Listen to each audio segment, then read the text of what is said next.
You have the Los Angeles Chargers taking on the Atlanta Falcons. This is your Week 13, 2024 prediction and preview video. Hit subscribe if you're new. Also hit the like button. Let's start off with the home team, the Atlanta Falcons. It's been a while since this team has played. They're coming off a bye week, but before this bye week, they lost to the Denver Broncos in devastating fashion. They got blown out in that matchup, and you are going against one of the best defenses in all of football, the Los Angeles Chargers. But it has been some cracks that have been in the armor of the Los Angeles Chargers the last 2 weeks. They allowed a lot of rushing yards to Derrick Henry, and they also allowed some big plays to Chase Brown in the Cincinnati Bengals game. In this matchup against the Los Angeles Chargers, you have to set the tone at the line of scrimmage.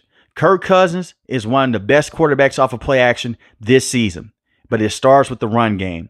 Get Bijan Robinson going and get Tyler Algier going. And do not give up on the run game. Now, Kirk Cousins does not have the same mobility as a Joe Burrow and a Lamar Jackson. When Lamar Jackson was able to go out there last week and when he had most of his chunk plays, it came when he was outside the pocket. Kirk Cousins is more so of a pocket passer, but it doesn't mean that he can't go out there and slice and dice your defense. He's done that a lot this season, but you have to take care of him up front. It starts with the offensive line from tackle to tackle. You're going to have to protect him a lot from Khalil Mack and from Joey Bosa. And this is a Chargers defense. They're very light inside the box. And it's not me saying their linebackers are light in terms of weight. They don't put those many guys at the line of scrimmage. They're more so of a defense that plays through their secondary and they play fast. And they allowed 212 rushing yards against the Baltimore Ravens. This is what you want to do in this matchup. Run the football at will with Tyler Algier and Bijan Robinson. And do not be surprised if Tyler Algier is the leading running back coming out of this game. Because Bijan Robinson may be the guy that you want to get the football to more so in his hands in terms as a wide receiver. And Bijan Robinson is more dynamic than Tyler Algier. Tyler Algier is more so the running back in between the tackles. He's going to do the dirty work for you in third and short. And those are the type of situations that you want to be placed into in this matchup. Be aggressive and be assertive on the offensive end. And it doesn't mean go out there and forget about your wide receivers on the perimeter. You have Darnell Mooney, you have Drake London, and you also have Kyle Pitts at the tight end position. Work off the run game to work into play action and feed Drake London in this matchup. Darnell Mooney is more so the complete wide receiver. He can go deep down the field. He can get you in and out his breaks. And he is one of those wide receivers you look at. He's a penalty machine, not for the Atlanta Falcons in terms of him going out there and getting a lot of offensive pass interference. He's a nightmare to guard for the opposing cornerbacks. And we saw this last week with the Los Angeles Chargers. They're getting caught with their hand in the cookie jar a lot of times. They're holding onto the wide receivers, and they cause a lot of defensive pass interference calls. And it forced the Baltimore Ravens to be placed into a good spot over and over again. You want to use Darnell Mooney more so on double routes in this matchup and use Kyle Pitts in motion. Force those linebackers and those safeties to follow him around, and you could crush them underneath. This is going to be a physical football game for the Atlanta Falcons, but you have to go out there and match the intensity of the Los Angeles Chargers. Take advantage of them being on a short week, and I look at it from this standpoint with the Falcons. When I look at Coach Robinson, the offensive coordinator, and Raheem Morris, you've had an entire week to game plan for the Los Angeles Chargers. You should be able to go out there and find the creases within their defense and let Bijan Robinson go out there and work, and the same with the rest of your playmakers. But it starts up front with the offensive line and with Kirk Cousins taking care of the football. You do not want to be in the same situation that you were in against the Denver Broncos and against the Seattle Seahawks, where the defense is flying around and you're letting them dictate the game. Go out there, play to your script. Run this offense through your running backs and then work off of that play action. And when you're in fourth and short, don't be afraid. Still go for it on fourth down. And if you don't get it, trust in your defense. And speaking of the defense of the Atlanta Falcons, it has been tough selling this season. This defense has been very underwhelming. They made a major trade before the season started to bring in Matthew Judon. He only has 2.5 sacks on the season. And also the same with Grady Jarrett. They both lead the team in sacks. You have to find a way to go out there and pressure Justin Herbert. Joe Alt and Rashawn Slater are two phenomenal tackles. You want to get pressure through the middle of this offensive line. Look at what happened in the Cleveland Browns game. Justin Herbert got sacked a lot. And the same against the Baltimore Ravens. He did not have that much time inside the pocket because they ran a lot of twists and a lot of stunts at the line of scrimmage. Do this in this matchup. That is the weakest component with the offensive line with the Los Angeles Chargers. It's not going to be the tackle position. It's the interior of the offensive line. Go out there, put the pressure on Justin Herbert through the middle of the field and take away the run game. J.K. Dobbins is questionable for this matchup. They have Gus Edwards. Gus Edwards does not have the same explosiveness coming out of the backfield, but don't get it twisted. He's a very good running back. And when I look at the Atlanta Falcons, they have struggled to stop the run this year, especially against the Seattle Seahawks and against the Denver Broncos. You cannot let Justin Herbert go out there and use his legs outside the pocket, and the same with the running backs. That is what Greg Roman wants as the offensive coordinator for the Los Angeles Chargers. Make them play from behind. This is why you have to be aggressive in this matchup. Make them go out there and resort more so to passing the football. And I know you may say this, you're crazy. Justin Herbert is one of the best quarterbacks in the NFL. Yes, he is. But besides Ladd McConkey, they're having a lot of problems pushing the football deep down the field with Quentin Johnston and also with Joshua Palmer. And I look at the secondary with the Atlanta Falcons. You have good players. It's going to come down to Ryan. It's going to come down to the defensive coordinator and Jimmy Lake, Can he come out there and can he figure things out? Because I look at this situation. You have AJ Terrell, Jesse Bates, one of the best safeties in the NFL, and you also have Justin Simmons. You have to find a way to play through your secondary, press up on the line of scrimmage, and take away Ladd McConkey, and be on lookout for Will Dissly. He's a very good blocking tight end, and he's been a very good receiving tight end this season. The Atlanta Falcons coming off a bye week, they can win this game. They just have to button up the rough patches they're going through right now and all the defensive miscues. Now let's talk about the Los Angeles Chargers.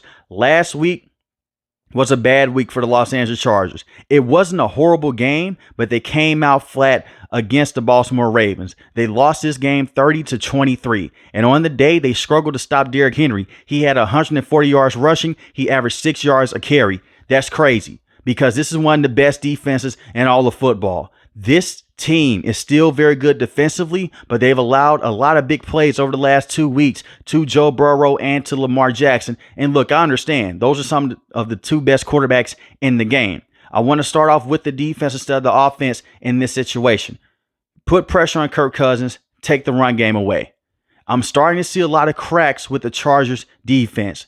When you wear down on them and when you weigh down on them over and over again for the entire game, the defense doesn't play with the same speed and the same tenacity. And I'm looking at Khalil Mack, I'm looking at Joey Bosa, two very good pass rushers that they have, and they're very good against stopping the run. But it's the linebacking spot that has given them a lot of problems. Denzel Perryman is a very good tackler. The same with Henley also. But you have to find a way to stop leaving those guys only in the box. You may want to go out there and crowd the line of scrimmage here and there against the Atlanta Falcons. And the reason why I say that, you could put that pressure on Kirk Cousins. Look at what happened in the Denver Broncos matchup. Look at what happened against the Seattle Seahawks. They went out there, they put a lot of pressure on Kirk Cousins, and they confused him at the line of scrimmage. Coach Jesse is capable of doing that, but he's went away from doing that. And you're not going against a quarterback that has some of the best mobility in the game. You win against Lamar Jackson, freakish athlete. You win against Joe Burrow, he can make plays outside the pocket. Kirk Cousins is very good off of play action bootlegs, but in terms of getting away from pressure, he doesn't have the same speed that he once had many years ago with the Minnesota Vikings because he's coming off a torn Achilles. Find a way to go out there and put that pressure on Kirk Cousins and even blitz if you have to, because I look at the secondary with the Los Angeles Chargers. You have Christian Fulton. Even though he did have a major penalty last week, he's been a very good cornerback all season long when he's been fully healthy. You have Cam Hart, who is questionable for this matchup, and you also have Elijah Molden, and you have Gilman. Very good players in the secondary. You can afford to blitz here and there, but be careful with how you do it.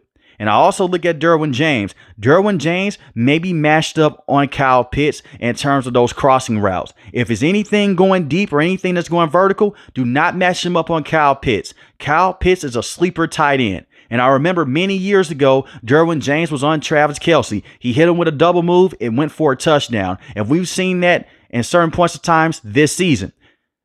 Derwin James more so is suited for the run in this matchup against Bijan Robinson and Tyler Algier. But with this defense, they have to go back to the basics. Go back to what you were able to do for the first 4 to 5 weeks of the season. Put some more linebackers on the field. Take some of those safeties off the field. You can run 3 safeties on the field in this matchup, but you have to be careful because the Atlanta Falcons love to run the football with Tyler Algier and with Bijan Robinson. Set the edge up front. Set the tone up front with the Atlanta Falcons. You stop that run game, you get after Kirk Cousins, this could be a better matchup for the Los Angeles Chargers. I am concerned because they're dealing with some injuries, and this is a short week. Usually when you come off a short week facing a AFC North team, the next game isn't going to be pretty, because they like to beat you up in that division. And that is something that happened against the Steelers many weeks ago. Remember, that was the game to where Joe Alt and Rashawn Slater both went down in that matchup. And speaking of injuries, J.K. Dobbins, one of the best running backs in the NFL this season, he went down with a knee injury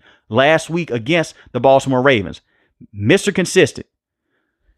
If he can play in this game, that would be great. He was not able to return against the Baltimore Ravens. You have to ride off your running backs in this matchup. The Atlanta Falcons like to sit back in zone, yes, but they will flip to man in the red zone. And I saw this Los Angeles Chargers team, even though it's a different week, many weeks ago against the Arizona Cardinals, they struggled to score in the red zone. The Falcons have struggled to stop the run this year. Run the football with J.K. Dobbins. If he's not fully healthy, that sucks to see. If he can't go in this matchup, you go with Gus Edwards. It's the reason why you sign him.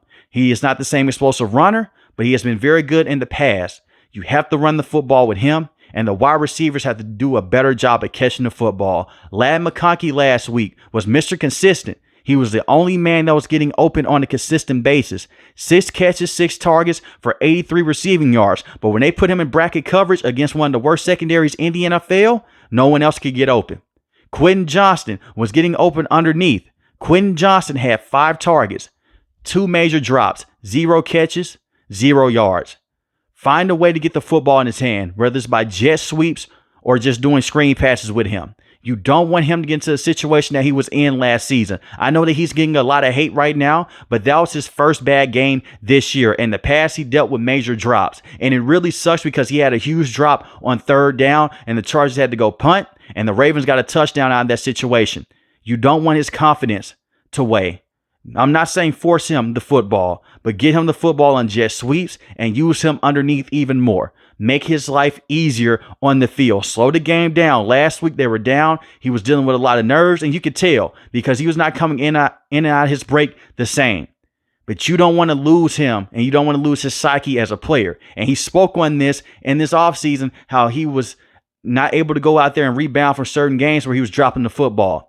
Get him the ball early by just doing jet sweeps and just easy passes. Ladd McConkey, get him going deep down the field, and Will Dissly use him more so in the pass game in this matchup. He was the second leading receiver at the tight end spot, 47 receiving yards last week. Joshua Palmer, 38 receiving yards last week. Justin Herbert missed him on one throw deep down the sideline. He had a step on the cornerback, but it was just miscommunication with him and Joshua Palmer. You want to clean that up in this game against the Atlanta Falcons. Take your shots deep, but it's going to have to come off the run game, and use Justin Herbert more so in the run game also.